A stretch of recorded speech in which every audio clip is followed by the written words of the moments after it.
Charity Gaming Guild presents the Nat Pun Podcast.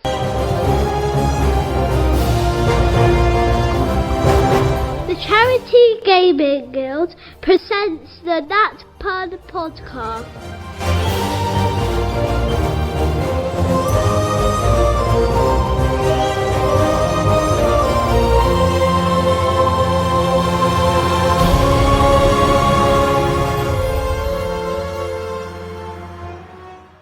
Hello and welcome everyone to this week's Fireside chat, and today as always I'm joined by Andy, our Mr. Red. Oh, yes. Hi, I'm Mr. Red. I'm joined by Bertie, our Miss White. Miss White, yes. Was she in the library with the candlestick? Perhaps we'll find out in a minute. Because Ash, Mr. Blacklight. Oh yeah. Yeah, turn it off, mate. The flashlight. Yeah, it's very God. true. Turn it off, please. And lastly, our guest for this episode, Stu, Mr. Green. That's cool. I think Mr. Green is actually from Reservoir Dogs. He's one of the actual characters. Yes, he is. And Mr. Pink. Yeah. Mr. Pink. Mr. Pink and Mr. Blacklight. Hello, Mr. Pink. Pop into a tavern. Oh, And then they had to pay for the damages. Yeah, exactly. I've seen the trailer for that. Welcome everybody. So, hold on, you've forgotten we've been hosted by Mr. Tarnished Gold. that's you. Yeah. Yeah. Thanks. We're going to introduce his out, mate. You said that, it took me way too long to realise what you were talking about. I'm like, what are you talking And about? he's in the air.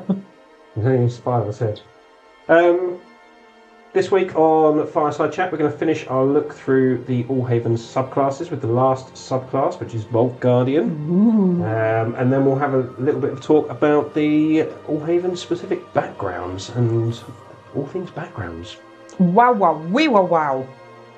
I agree. Yeah, what about said? Yeah. We'll do like we did the other episode, where we'll take it turns to read a little bit out, have a chat about it, just so it's not my voice for 45 minutes. Oh. I mean, I know you're disappointed, Bertie, but It's what better this is to go to sleep at night. Yeah. Box Fireside on. thanks. No worries. Thanks, guys. Thanks. Best night's sleep ever. I'm joking. Of course I'm joking. Right. I don't joke. Shots fired. Shots fired immediately. Cool, so, Vault Guardian. Ash, can you tell us a bit about the Vault Guardian and where it's from in the Allhavens? So the Vault Guardians originated in the city of Dragon's Gate initially. That's where they were based and where we created them to look after a vault. Shockingly. Yeah. So for reference to our game, these would be the people who that would have been looking after the vault that we could have gone to. Correct. Yeah, absolutely. Well, obviously, of our story of the world, the Dragon Guard were recalled to Glooncrest when Armand decided to try and take everything over. Damn you, Armand. Bloody Armand. So then all of the different regions had to get their own sort of shit together. And this is what the Archmagister did. They got all the Vault Guardians together and basically went, now look here, you're going to look after the entire region of Dragonmount, and deployed them region-wide. So they are quite a force to be reckoned with. I think that's about it, really. Nice. Thanks, Ash. No worries. I could just read that little bit. That You could have, absolutely. Yeah. Yes, They're Vault Guardians. yes, that's it. So they are a martial class. So their primary ability is strength, D12s for their hit point dice, simpler martial weapons, proficiencies in athletic, perception, investigation, and medium armour, starting equipment by the look of it, primarily. So becoming a Vault Guardian at level 1, you gain a couple of traits and features. So you gain Guardian of the Vault at level 1. Guardian of the Vault allows you to protect magic items and identify them. So you can cast the Identify spell at will with no material components. I have a question. Who's Will? Will is a very Colin's special cousin. NPC Okay. related to Colin. Yeah. Okay. At level 2, you get access to Relic Hunter. So when you use your Identify spell, you can do it out to a range of 30 feet rather than it just being touch, which is super useful. A bit more of that as well, isn't there? So when you identify 30 feet, and then the item becomes tracked by you as a Vault Guardian. Like a hunter's mark on the right. Yeah, but longer range. What's the range for it? Have you got the range for how long it tracks? It doesn't actually say. Everywhere. It's tracked forever. Yeah, tracked forever. And when you attack an enemy creature wielding a tracked weapon, you make all attacks at advantage. You may track a number of items equal to a proficiency bonus and can stop tracking an item at any time requiring an action to do so. Requiring no action to do so, sorry. That's pretty fucking... So you could have three on the go in multiple directions. Yeah. It's a powerful ability, that, isn't it? Yeah, that might be just a little revise on there again. You might want to put a limit on it may just, even if it's something like on the same plane. Yeah. Yeah. If it's in the prison pocket, you can't. I think given the limitation on your proficiency as to the max number, being able to, like you say, anywhere on the same plane. And it's only one item. It's not like you can't create a class with a group of items. So it's only one physical object. So. What if they're sitting next to the emergency access on this plane? Oh, no. But then they've got a huge responsibility. But they have to But make sure loads of their leg bags are stowed in the overhead lockers and not by their feet. Ah, okay. That's correct. Andy, would you like to introduce the level 3 ability? Not really. And introduce level 3 ability. Level 3, safe hands. Do it! If a friendly creature... Hey, I tried to, you took over me. Sorry, apologies. If a friendly creature holds a tracked item, you may take a dash action as a bonus action, provided that you end your movement closer to a friendly creature holding a tracked item. Additionally, you may, as a reaction to a friendly creature dropping a tracked item, immediately move towards the dropped item, picking it up if you end within 5 feet of the item. Once you complete this move, you may also, as part of the same reaction, make one attack against an enemy within 5 feet. So this is basically like the Golem class of precious kind of situation. Sort of. The only thing with that, I've just thought of the question. The previous one was an enemy creature within a tracked item. That one, if your friend's holding it. So you've got proficiency, you can do phase 3. You can have one with a friend, one with an enemy. So you get the benefit of both. That's cool. Is it like an attunement thing? When you pick the item, you have to spend some time, or can you just be like, that one? Yeah, I think you just go, boop. You have to cast Identify on it. Which You is need to go, that's magic, or I'll follow that. 10 minutes as a ritual. Yeah. So 10 minutes max-ish time. But what it does mean, though, is you have to kind of get your hands on the item. Yeah. So you can't just Because- randomly No, pop you it. There you go. Range of things. As long as you're level 2. Yeah. Which obviously you will be if you're level 3. Yeah. So scenario-wise, just picture this. There's an underground gangster boss who's like, I want you to be at my daughter's wedding, and you spot on his shelf like a nice thing, so you could just be sitting there like the whole time while he's giving you his life story, just like picking this thing. And if you identify it and you're like, this is worth $1 million gold and it's got magical properties, then you know where his thing is. Just as an example of a scenario you could use it. Yeah, you're right. However, it will still require any verbal or somatic components to cast in the spell, if Identify requires them, which I don't know off the top of my head. I think So lots Just of boss like be sitting Tilda there. Why are you casting a spell? You'll slip with the fishes. The spell? I don't know what you mean. Blah, blah, blah, blah, blah, blah. unless you paired that with, I'm sure there's a warlock class where you can cast spells without having any. I think it's a feat, isn't it? Yeah, Or, hear me out, your hand-related component for casting spells is actually just knitting. Yeah. So you could just be sitting there knitting and be like, no, I'm just knitting, I ain't casting those spells. Like you're playing like an old lady. To be fair, you could make an old lady class. Yeah. All your spells are knitting. Yeah. So you'd just be like, yeah. And old people just chat to themselves a lot of the time, so they wouldn't think there's anything odd. Yes, Be like, we do, don't we? well, hobbity bobbly Absolutely. bob. Yeah. I feel like that's a great character for you, Bay. Thank you. Just for me specifically. Specifically. Yeah. Yeah. Okay. Cool. Next, when Vesper's dead, look out for Gladys. Gladys, shut up, knitting. Yeah. I've knitted the sword, you know. Stu, would you like to introduce us to level 9 of that? So level 9 is Break the Curse. You're adept at removing curses from dangerous items. You may, as an action, cast a remove curse spell. However, doing this expends one of your hit dice, which must be rolled, suffering that amount of psychic damage. Intelligence is your spellcasting ability for this spell, and it requires no slot. I like that. I like that. The only thing I would question, and this is purely because I can ask the question, remove curse spell. Does that only affect the object? Or can you use it as a remove curse spell on a person that's been cursed? No, it just says you can cast a remove curse spell. That's handy. That's very, So very handy. whatever the words of that spell Yeah, that's say very is handy. the way it works. Yeah, I think it's a niche ability. I think it's not going to be an every session type thing at all, No. is it? It's going to be But it's once every now and again. But when you come suddenly up against something, you get people being cursed or whatever. It's or when you find a really good weapon. That's yeah, that's it. to get rid of. Also all the curse. thinking this, you know the character that I'm playing in your Tuesday night game. Yeah, This would be the perfect thing for her because she is like an archaeologist and she goes out and she finds stuff. So for that very specific type of character I'm playing, I'm this would picking that up. absolutely, It doesn't matter. yeah, yeah. that's I can detect it before I touch it. yeah, Yeah, identify what it is and decurse it if Yeah. I need to. Yeah, this is really cool. that's quite cool. Thanks. Bertie, would you introduce us to level 11? Level 11.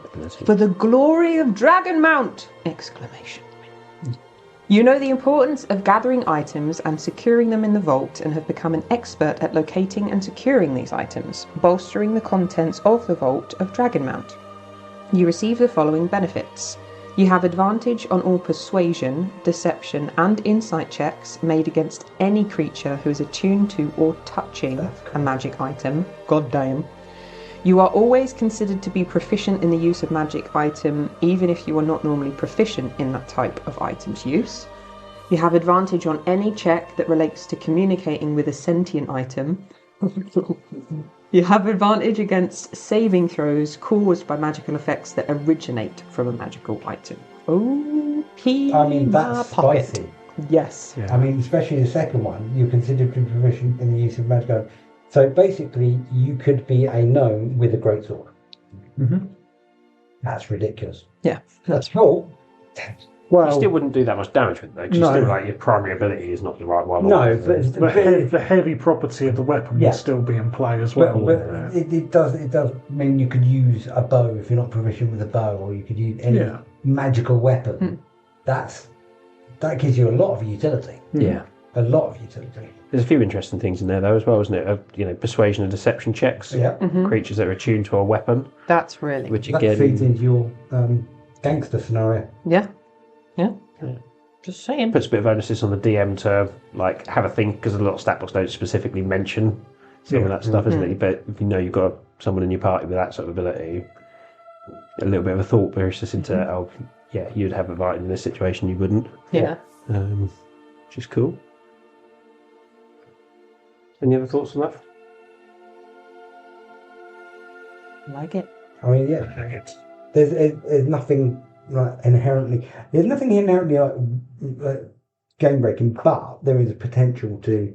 With each one of them, there's a potential of lots of messing about and doing things you shouldn't normally be able to do. Yeah. I like that. There you go.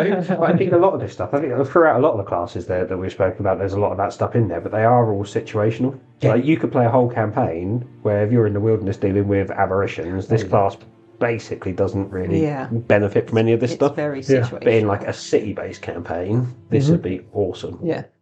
It just goes back to having that communication with the DM and letting them know what you want to play. Making sure that you'll actually be an effective character that's appropriate for that game. Yeah. Which is that pre-session zero conversation just needs to happen sometimes, doesn't it? Yeah. And then so at level 17, enhanced curse breaking. So when you use your break curse ability, you can expend the hit dice, but you don't take the psychic damage, which is nice. That's cool. And then lastly, at level 20, arcane expulsion. So you crack open a magic item, sending the contained energies towards an enemy. Select a magic item that you're attuned to and select a creature within range, as directed by the table below. The enemy must succeed on a saving throw, which is in the table below as well, suffering full damage on a fail or twice as much on a pass. Once resolved, the item is destroyed and the attuned slot becomes available again. And the table goes up common, uncommon, rare, very rare, legendary. So for a common item, sort of DC 14, 3d6. For a legendary item, DC's 22 and it's 6d12. Yeah. I mean, that's really spicy, but it means you get rid of your precious items. There's something really interesting about how that's working. It's reward. Well, deliberate as well. I don't know if you picked it up. Suffering the full damage on a fail, or twice as much on a pass. I mean, that is Passing proper the spicy. check causes you to take more damage. Whoa. So it goes the other way, the way it normally goes.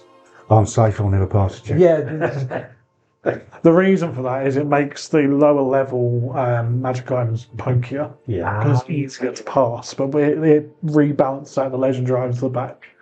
So you kind of get a bit of a better spread of damage across the board of item types. And to be fair, you are. The fact you're doing that much damage, you're destroying an item. You're destroying a magic item that might be. It's a bird on the roof. Somebody really enjoying the episode there. Tip tapper. But yeah, you're doing a huge amount of damage, but you're also losing an item in the process. So it's that risk-reward question of, do I get rid of this, or do I keep hold of it? Because I also think, I mean, you're at level 20 by the time you got that. Yeah. I feel like that is a end of campaign. Yeah. Like, we've collected all these legendary items, we're trying to kill the, the world-ending threat. I'm going to blow something up. Like, it's that sort of clutch move zone, isn't it? Mm-hmm. Which once again feeds into like proper narrative epic moments of self-aggro boom. Interesting. So there's no subclasses. Could I for that just? one? I just want to double check with that one. So that one is only for an item that you're attuned to. Yeah. Because, sorry, the chaos spread in me as if you could do that to items other people are attuned to. Just make it blow up. So like the whole way through, you're like identifying, oh, like this is a legendary. You should have this. You should have this, and you're like, God, you're making me super powerful. Yes. You guys go into battle. I got your back. But it also stops I've got 50 healing potions in a bag. Hang on. Throw them over the wall. It says magic item you're attuned to, not holding. Mm-hmm. So you could say, hold my dagger for me. Yeah. And then run. Yeah. I'll be right back. Just gotta run to the loo. So what do we think? Do you think you'd play one of those classes? Oh, definitely. Yeah? Yeah. Well, I was reading through it the other day, and has anyone actually seen Warehouse 13? Mm-hmm. Yeah. That's Warehouse 13. Yeah. That's what they're effectively doing. They're effectively finding the magical items and hiding them and recovering them. That's Warehouse 13. It would be perfect for the character that I'm playing in John's Tuesday night. It's exactly that. Yeah. So, and that's very kind of niche type of thing that we're doing. So yeah, absolutely. If the situation calls for it, it'd be wonderful. It's the same campaign where you're trying to get my character to work in your sweatshop. Is that character or you? It's just her life. I mean, she's been super supportive. She was like, we're going to business together. You would be like an hobo in one of them. It was an 80-20 split in your favour, but no, I'm the bad guy. Previous episode how Vespa and G are not getting on. I'm going to recreate this in every campaign you two are in. That's good. There's in the Tuesday night campaign that you guys talk about, there's some differences in personalities in the group. We've got some pacifists. We've got some very clear, like, money-focused entrepreneurial type people who are willing to do a bit more. So it's creating some interesting dynamics. There's layers. I'm an onion. I've got layers. Awesome. So we're also going to have a chat about the backgrounds. So the 26th player campaign also has a fairly has a background for each of our main regions in our charity world. So we'll have a chat through some of those. So the first background is Ravenborn. So Ravenborn is a city with the Grand Library. It's high up in the clouds and run by what is it? Windborn. The Windlord, Grief of Screen. Yeah. That's it. Thank you very much. Windlord. Effectively, magic is well understood there, but feared a little bit is kind of the background.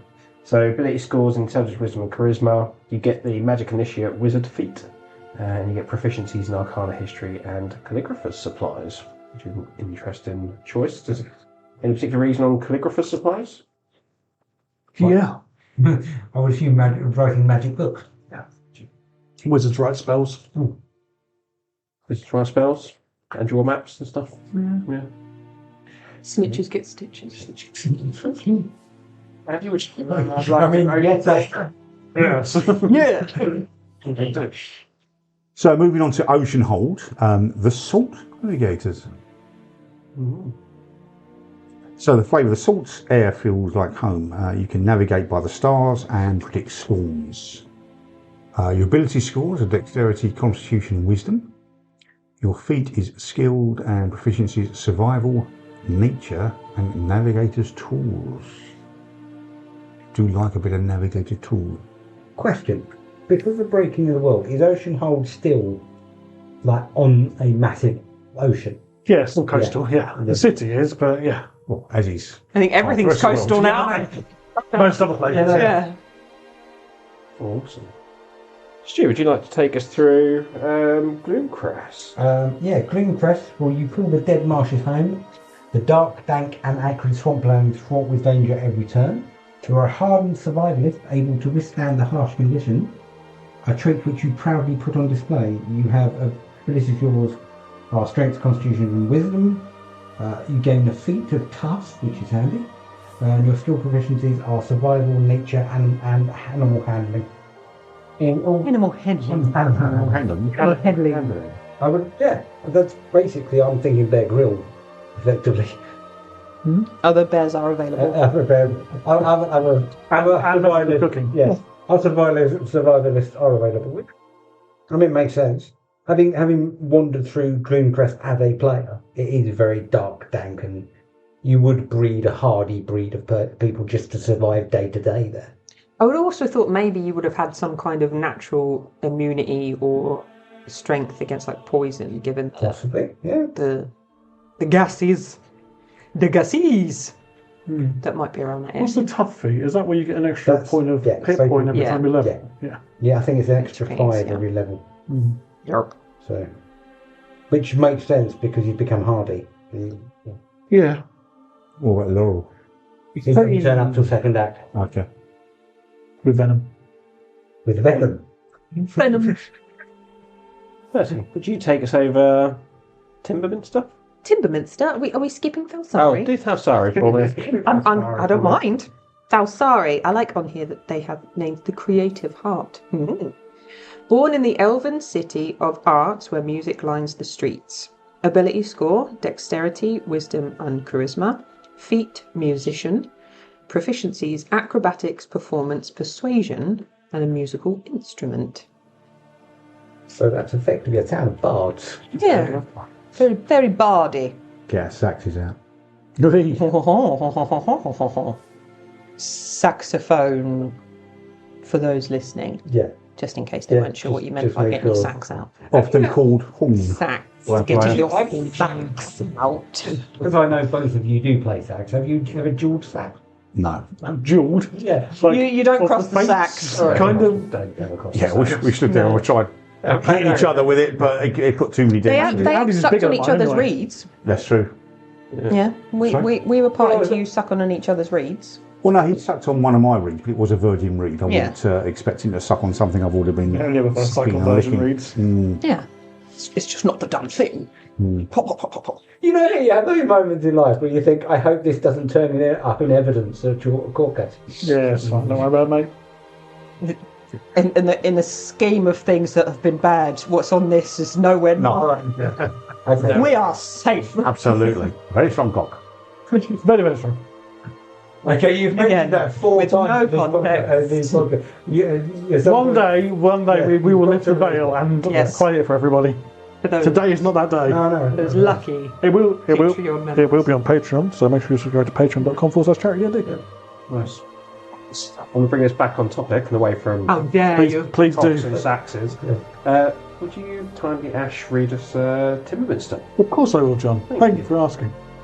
But Forest of Fortitude is home to you. You feel most comfortable amongst the trees and forests. We'll have to change it all around. The call of woodland creatures giving you a sense of home. When not spending time amongst the trees, you place great value in the camaraderie found at the Great Hall, throwing dice, drinking and eating with your fellows. You get the ability scores in Strength, Constitution, and Wisdom. You get the Tough feat again. Your skill proficiencies are Athletics, Nature, and Survival. You get a tool proficiency of a gaming set, which is a set of dice. Equipment is a dice set, regional map of Timberminster, pre-world anvil, parchment, robe, 8 gold pieces, or 50 gold pieces. Nice. Good for a ranger and Yeah, I was going to say, or druid. Druid, yeah. Very nice. I mean, it seems like a lot of the background so far, they've leaned towards a particular class. Yeah. Which is cool. Next one on the list is Salhara, which That's a new region, isn't it? It is, yeah. It's now a region in and of its own right, and we'll be hearing more about them in the future. so sort of desert nomady type of background. So kind of accustomed to rolling dunes and dangerous desert sandstorms. Ability scores are Dexterity, Constitution, and Wisdom. You get the Savage Attacker feat. And proficiency in Nature, Survival, Animal Handling, and Navigator's tools, which is quite cool. Go quite nice with what was the beast class that we spoke about? Shifter? Oh, yes. The werewolfy one. Yeah, with Savage Attacker. The Lupine Guards. Yeah. Completely different cities, but it go pair up quite nicely. Could you be a lupine guard No, that I'm not. grown up in Sahara? Potentially, yeah. Because that would make it up. No, I'm doing the gold because it's my region. Oh, okay. Yes, You you can't Because if force you me. were picked Yeah, up by yeah. a crane at birth and then dropped in the desert, you could be from 2 places. Stu, would you take us through Dragon Mount, please? Dragon Mount, navigating the streets, Dragon Mount is never easy. I know, I've been there. Around each corner you might find a new friend or a new foe. You never know if you can get mugged or find someone who needs help. There are many treasures to be found in the wealthiest city in the Allhavens, and you have gotten good at finding your way around, as well as locating items of some worth within its walls. Your abilities that's thrown me, are Strength, Intelligence, Charisma. You get the Alert feat, which is always handy. Skill proficiencies are Investigation, Insight, and Perception.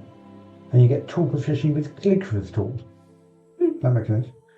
But yeah, that suggests to me like a rogue. Rogue, or possibly a bard, maybe. I don't know. I've not been spent a lot of time as a player and a character in Dragon Mount yet. No, I don't like that one. Would you like to tell us why? Well, just because I feel like we always say, yeah, I really like that one. I just wanted to mix it up a bit more. To be fair, that basically that background is you are a city boy. You grew up in the city. So. None of these have been written with a class in mind. No. But they do, a lot of them, like Sahara and Timberminster, they suggest. Well, yeah, they might lean more towards it. The writing of the background has more been about the feel of the place and what would be useful if you lived there. Yeah. So in a city, charisma is always going to be useful because there's going to be people to talk to. Yeah. So, for example, survival and stuff. If you're in the Forest of Fortitude, whether you're a wussy wizard or a ranger, is still going to be useful, isn't it? Well, you would have grown up. It's like Grown up playing in the woods. Exactly. Yeah. Exactly. Makes sense. What about Nagoldir around then? Nagoldir, the dwarven stalwarts. First question, what's the difference between a stalwart and a gentleman? One requires cream. yeah, still on cream. Yeah. So, the flavour. Hang on a sec, which one have you got? Hang on, isn't a stalwart what happens to a natural. genital wart if you don't do anything about it? I use Here's the natural twist. yoghurt. He's got both. So, the flavour. Into trusting what? The Hearty meals and scabs. Roaring fires and unbreakable oaths. Good old dwarves. Ability scores are Strength, Constitution, and Wisdom. Say Wisdom? Well, dwarves are old. They've been around a long time. True. You gain wisdom by existing. I'm old, but I'm not a dwarf. You're also not wise. You are the anti-dwarf. Their feet. The feet is they got 2 of them. Hey, One on each leg, yeah. Bum. Alert and proficiencies. They are proficient in athletics, insight, intimidation, and with a jeweler's tool, so they can make knock-off cheap jewellery for the wife and not let her know. Because we've got the person who's in charge of that on the table, I'm going to ask. The trope with dwarves is they are miners. Are the Allhavens dwarves miners? Oh my gosh. I think it very much depends on because Allhavens is a massive continent, as you know, and not all dwarves will live in Nagoldia. I mean, if they're in Nagoldia, being a mountainous range, there are a lot of mines, and therefore, yes, there is going to be a heavy amount of dwarves, but not just dwarves. There are going to be other species that will be involved in the mining career. But yeah, I mean, they've got free will. They're wise. They can do whatever is. Got 3 wheels? Yeah, One of these leg and one of their feet. they can do whatever they want to. Sorry, I'm having a duck issue. Alan's just being. He's trying to chuck he's not happy and he's just yeeting himself about. I've also just realised he's only got one eye. So he's That's possibly why he was bad. yeah, and so he keeps like going so I think he's a little bit dizzy. Bless him, sorry. So he wouldn't be any good on a pirate ship then, because he can only say I rather than I. Alan One Eye is a good pirate name. Alan One Eye Orange. I mean, to be fair, that works. Very good. So that's all the backgrounds from the different regions. So I wanted to have a chat with you guys about how you, like, as players, how much thought do you give to backgrounds when you're going through creating a character, and just to differentiate a little bit from backstory. Yeah. Backgrounds versus backstory, I suppose. Have any thoughts on that? Well, I think I tend. Backgrounds are literally your building block. So you literally have, if, like, for example, with Alhaya, you were grown up in a desert, so you're going to be hardy. So you will have hardy traits. And then you build on that, and then it depends what your character leans towards. You could be a druid from the Alhaya desert, but, you know, you're a tough druid, you know. I don't tend to look at backgrounds to inform the characters more than mechanics. Like what it gives me as opposed to what like narrative flow. However, with the Dragonmount one, you could use that to inform the narrative, because if you're in a city, you're going to have loads of stuff that you've encountered in that city that might then follow you into the wilderness. I absolutely agree with that. I do the same thing. So I will write my backstory and then find a background that gives me a set of benefits that match my backstory, rather than doing it the other way around and say, I want to be a sailor, so I'll take the sailor background. It's not necessarily how I would do it. Yeah. Which is why those backgrounds for the Allhaven stuff is written to try and give you the impetus to do it the other way around, because I will actually want to come from Oceanhold. So I can now just pick that, and then my character feels like they come from Oceanhold. Andy, Bertie? Very similar. It's just kind of going, okay, it gives me this, and this. That works with what I've picked. Go for that. I don't think it's one that I tend to look into too much. But I also think I tend to use the same backgrounds over and over again. There are like 4 that give you really good like buffs to the character. So. Not saying this because, like Bertie, I just want to mix things up, but this is genuine. I never pay any attention at all. I think you just pick a random. Yeah, I just pick a random one, and I think to a degree, it's very much the way I do any of my gaming. So if I buy an army, I don't look at what models are really good at doing this particular function and buy that. I think, oh, that looks pretty, I'll buy that. And it's kind of the same thing. I just think, oh, I like the idea of being a, I don't know, whatever one comes across, a hermit or whatever. And that's it. And just making it a question about the actual campaign. If you had to put,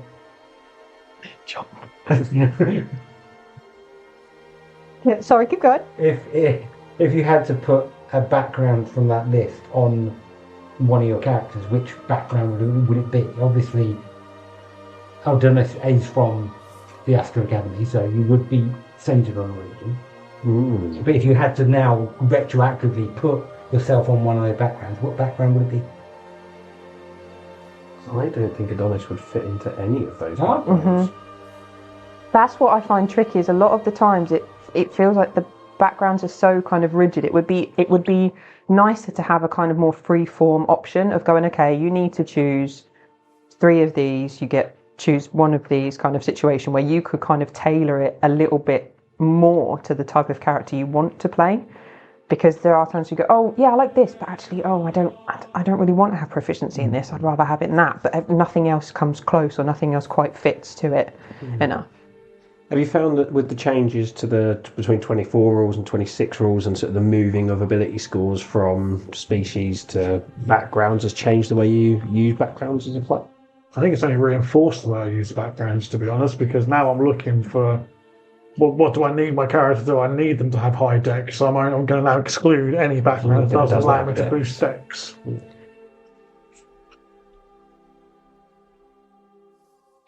And spells. About you, Stu? As Ash says, I tend to just literally create a character and then pick the background. I do think you're right, though. There should be a mechanic where you can pick a match. So you could have grown up in the streets, but you haven't spent time in school, or you weren't necessarily like an urchin, or you should be able to pick it, because you can now do that with species. Because you can be an orc that's got no strength.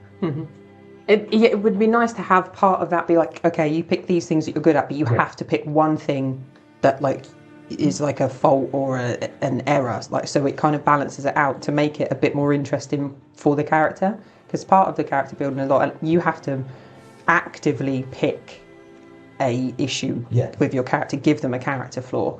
But having a mechanic where it's like, okay, your background's this, you have to pick one of these flaws, one of these things, and it's like physically built in, so it gives you a bit more to play with. There are other TTRPGs where that is literally the mechanic. You get merit, so you get flaws. Like what? Give us an example. Vampire the Masquerade, for example. Nice, thank you very much. Vampire the Masquerade, if you pick a merit, you have to take flaw. Yeah. So you could pick 20 merits, but you're going to have 20 flaws. So you would have a unplayable character because all those flaws, but you would still. So you always have that balance of this does something really cool, but you're going to have something negative to go with it. I don't know how you could do that in D&D without completely putting that system in place. You probably could, and there's probably ways of doing it. I'm sure I've read people have done it, but it's a lot of heavy lifting. That's why I really like when you have to roll for your ability scores, because if you're crap and you get like 3 that are sub 8, it's like, okay, you don't always want to have like, I'm 18 in this, and like really high skills and everything. It makes it a bit more fun. So I do think that's interesting though, because for a one shot or something like that, I agree with you. Like having a character that's terrible for a one shot could just be a lot of fun. But if you're running a long campaign, that can wear thin. Can get frustrating. Frustrating. Your character just can't do what it's supposed to do mechanically. It gets annoying. I think that's why they created standard array. So you can have one. So you would have an inbuilt bad stat. Yeah. But I did it with you recently. One of the things I have done as DM. You killed him. I've killed him multiple times. I'm making a career out of it. But one of the things I did when I started the campaign was I had the characters run through like a prelude, nicking the idea from Vampire the Masquerade, and they created their stats as they were playing the game. Yeah. So literally, if any of the characters wanted to jump, they then rolled their strength check, and that gave them their strength score while they were doing it. So they were physically building the character as they were playing. So that's one way you could build in those natural flaws, because you roll badly, and you're bad at that thing. It's good to have balance. Be quite handy. You were looking. I was because initially Stuart asked whether we would apply any of these to our character within the game. Question, And like Bertie, I'm not sure I could, purely because every one of them either gives an ability score to charisma or wisdom, and I don't think G has any of those. G, a compelling character. That's the flaws will make the character interesting and it's flawed. Yeah, I agree. I think sometimes having a flaw, it gives you a tool in which to sort of really introduce some interesting aspects of the story, the way your character behaves, performs, or whatever. And it can be really fun to play. Absolutely. Flipping that on your head then a little bit. Most of us here are DMs. I know Bertie not quite so much, but as a... But she has got a very nice DM screen. They all nodded in approval. Which is big enough for me to actually move into. I mean, you've probably got enough for a pool and, I suppose from a DM's perspective, when you get a player's character sheet through, how much attention do you pay to not backstory but background, and sort of weaving that in or using that in the games maybe? I mean, you don't need to stick your hand up, mate. I did because I'm polite. No, for me, I only ever tend to look at players' backgrounds if there is a plot hook I can use from it. So, for example, if a character specifically said they're an urchin, then they've grown up on the streets. They could have made enemies. You could then use their enemies to come back and haunt them. Mm-hmm. So, in that respect, having a background that's sort of locational, you can use it to build up their narrative. Whereas if you have something which is more, you grew up in a forest, there's nothing to grab onto. You wouldn't have a vindictive... Yeah, they've got an arch nemesis bear. Or a vindictive squirrel. That's like a cocaine bear that just goes rampaging through at some point. But then, if that is the case, as soon as they enter a town and the bear follows them, the bear is dead. Well, I think Thorin would have had a lot of vindictive squirrels. Underground squirrel army that's just been planning your demise. Mm-hmm. Possible. I'm going to make a note. Got off topic again. What about you, Ash, Andy, Bertie? Completely ignore it. Yep. Yeah. 100% totally ignore it. Wouldn't even think to look at it. Wouldn't even think to look at it. And the reason is, let's say you take the sailor background. If that player is invested in the character being a sailor, they're going to write that into their backstory. Mm-hmm. So reading the backstory informs the background, so I don't need to check it. If it's important to the player, they'll put it in the backstory that they write themselves or generate through ChatGPT if they're particularly lazy. Mm-hmm. That's fair. That makes sense. It's mechanical rather than... Yeah, and I think I'm the same. I mean, predominantly because you never really run a campaign. I only ever do one shots, and I don't think actually trying to bring in all the backstories of all the players in a single one shot is going to be too much of an ask. Yeah.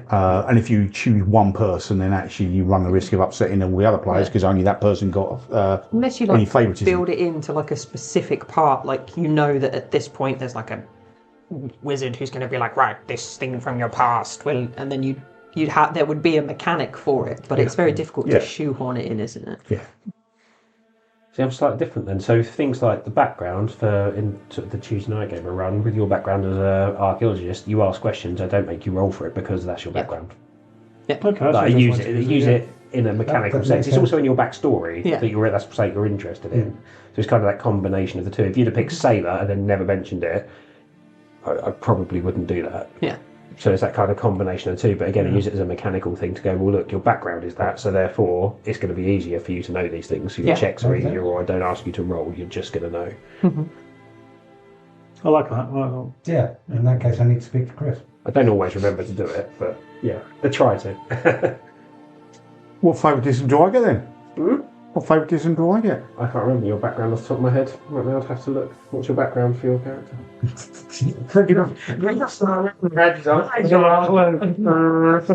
No, I was one that we were orphaned at young age, and my sister was taken away in a house fire. My parents were killed. I saved my younger sister, but got burnt in the process. Mm-hmm. We went to an orphanage. She was taken by a rich elven family, but because of my burns, they didn't want me.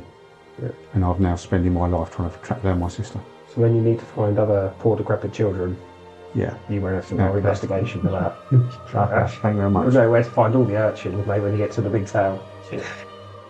So basically, you effectively made it Andy's character a fagin. Yeah. Yeah, I saw it. Shall we all stare at Ash and see what happens? I'm not saying it. No, but we can see you thinking it. We'll wait at Ash. We'll wait. I'm not saying it. No, go on, say it. Absolutely not. I dare you. I dare you. I'm exercising self-restraint, and I am. What's that? I was going to say, who are you? What have you done with Ash? I know what is an appropriate joke for public consumption and what should be held behind a paywall. Why should that stop me now? So it's monetary. You're not behind the paywall, right? Okay. Yeah. Let's move on then. So one of the other things obviously you can do now as well is customise. You can customise backgrounds in the new rules. So I think some of the the regional backgrounds, good inspiration, perhaps customization as well. They're kind of layering on those extra choices, like you guys were saying, that it's not perfect in terms of what you envisioned your character to be, but mechanically you can adjust and kind of get that out.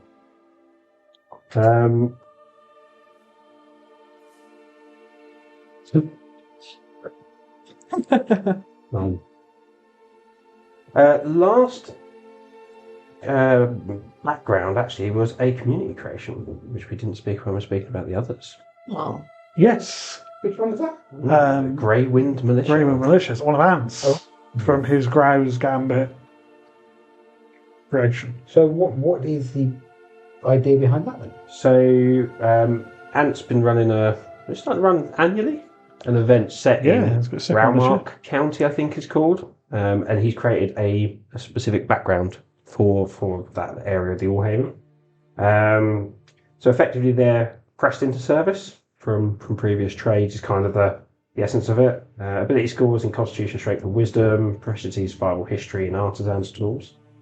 But there's an exclusive Grey Wind Militia feat that they get as well, which is when bloodied, you're vulnerable to all bludgeoning, piercing, and slashing damage. That's the risk. But the reward is, while bloodied, you make all ranged and melee attacks at advantage. Okay. So it's basically Rambo. Well, I don't know, because Rambo could never die. Like, Yeah, but he know got this is worse true. when he was bleeding. Yeah. It's a bit of a take on reckless attack almost, isn't yeah. it? Like, you can be hit more easily, but you can do damage more easily. And sent me that, and we sort of workshopped it together and went through it together, and it gave the right flavour and feel for people in the area of the world that he's set his games in. But basically, effectively, you've got the background of Jarhead. Yeah.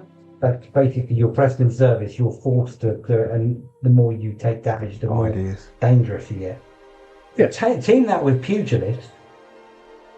Team that with the new Pugilist class, that would be insane. That's a good example, isn't it? Of a way you can take a background and apply it in different ways. So that what you've said there isn't necessarily how that background was intended when it was written, but it still works. Yeah. So, and that's what I mean earlier when I said about not paying too much attention to it. But I would pair that background with a barbarian class, and then I wouldn't rage until I'm bloodied, and then I'd rage. Yeah. So I negate the damage and still get the and still advantage. get the advantage. Basically, getting really Yeah. You could also use that background with the Biomancer class. Oh yeah. Because the Biomancer is one of our own classes, and that uses your hit points as a resource. So you can expend your hit points to damage yourself to make your spells better, which potentially will then cause that to kick in, which then means your spell attacks are advantage. That's great. That's cool. And Alan agrees. Which is very cool. As we said, that's a community creation from Anne. I'm sure Ash would be more than willing if anyone else has got any ideas for Allhaven specific backgrounds to have a chat. I'm already thinking of one. Well, are there any of the backgrounds we've listed? Are there any new regions that don't have a background? Yeah. So any one of those regions potentially is up for grabs, if you like. Essentially, yeah, absolutely. I mean, we won't release another book now until next year, obviously, but we'll revise things and we can add things in and we can do different things as well. So we have sub backgrounds. Sub background. Yes. Like a 6-inch, 12-inch. Like counties within a region. Well, not a county. I'm actually now thinking, because in Nagoldia there is the infamous Nagoldatraz prison, which was a prison where magic users are just in prison without trial. Oh, basically Azkaban. Because, and I'm thinking a child that is born to a magic user, warlock, whatever, within the prison and is raised within the prison. Thinking Bane. Nice.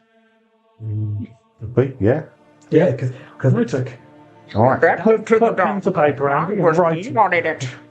Pen to paper. I'm not that old. I can use a. I can use a typewriter. Put department.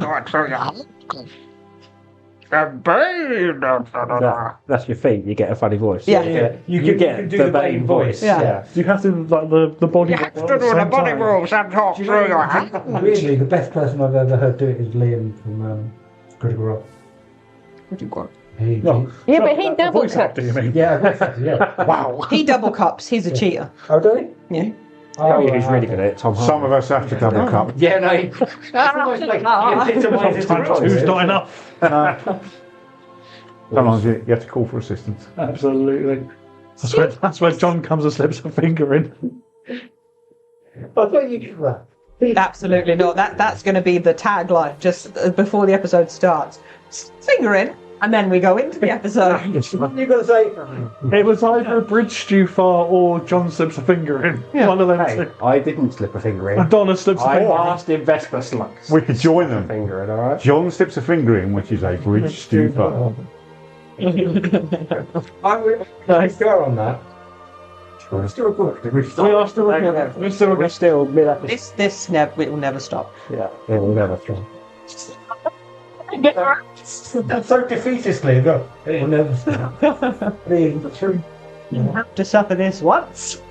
So if people do want to submit any creations, homebrew creations to us to be considered, where do they need to go, Ash? Discord. Go to the Discord server and just ping me a message on Discord, and then we can talk about it. Yeah. Talk about it. Talk about. You don't have to be a War Council DM to have this kind of input. Like the community creation stuff is created by non-War Council DMs, but we still incorporate it into our world. Our War Council DM creations will fit into our official stuff. So don't feel like if you're not a War Council you can't do it, because you can. And also we'll take it and workshop it with you like I did with Ant. So it's not like just give it to us, we'll just print it. We'll talk about it and make sure that it fits and it works and it's balanced. Well, I say it's balanced, and then we've got the classes that I wrote. So Do we have a community channel for creations for the Allhavens? we will do. There we go. Yeah. We'll get into, so you don't have to message Ash directly and overload him. We can have a whole chat. It can be full community, be like people pop their ideas and other people responding. Put it in the comments. But there is no wrong answer. Well, And as in. I think there are definitely wrong answers. No, if you no, just- there are wrong answers. There are no wrong answers. As in if you fundamentally disagree with somebody's opinion, please do not voice it strongly. That's all right. So if I do a new class, I'm fat man. fat man. I'm a fat man. You could do fat man. We don't have the money for that either. Scoot. Scatman John is on the phone. Literally, what do you do? You can get on the podcast if you want. Yeah. I suppose lastly we'll talk about backgrounds, coming up with custom backgrounds and working with your DM. I think I don't know any DM in the charity guild that would say no to working on coming up with a custom background. No, I would absolutely say that. Once again, a custom background will only apply if it's going to be used within the game. Mhm. So, if you have a backstory that is just fleshed out, like the example you gave earlier, if you've got a fully fleshed out backstory, your background's baked in. So you don't really need a custom one. You create a custom one and it just the doesn't come in mechanics at all. of it would need to be. Yeah. Yeah. I spent 4 full days working on this background. That's great. I'm not going to use any of it. The crux of it is speak to your DM. Yeah. If you can't find something that does what you want to do, just talk to your DM. Particularly in a charity, we can do what the fuck we like anyway. Let's be And I think perfectly honest. So. There's so many backgrounds available from all the different sources as well as our own ones that like most of the time your change is going to be, well look, I need the stats from that one, but mechanically I don't want to play a flute. Yeah. Like, can I have whatever? Yeah, history. That's a rich. Like, that's going to be it. You reach. Is that? I want to play a bagpipe. Like, sorry, if not explicitly listed, no bagpipes at the table.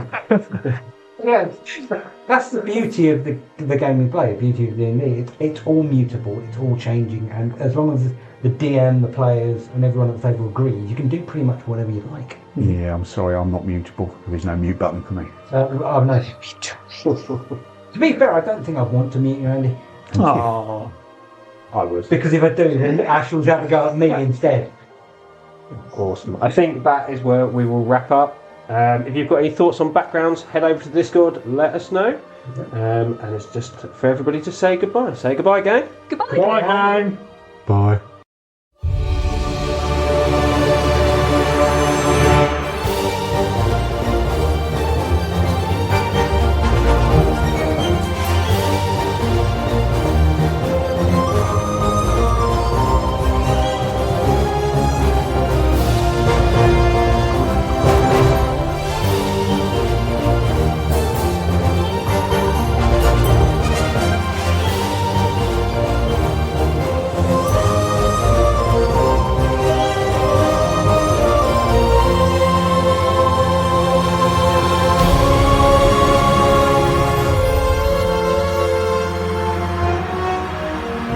Welcome everyone and howdy. We're going to sort of put out a special thanks to all our Patreon members. I will kick us off with our Ruby members.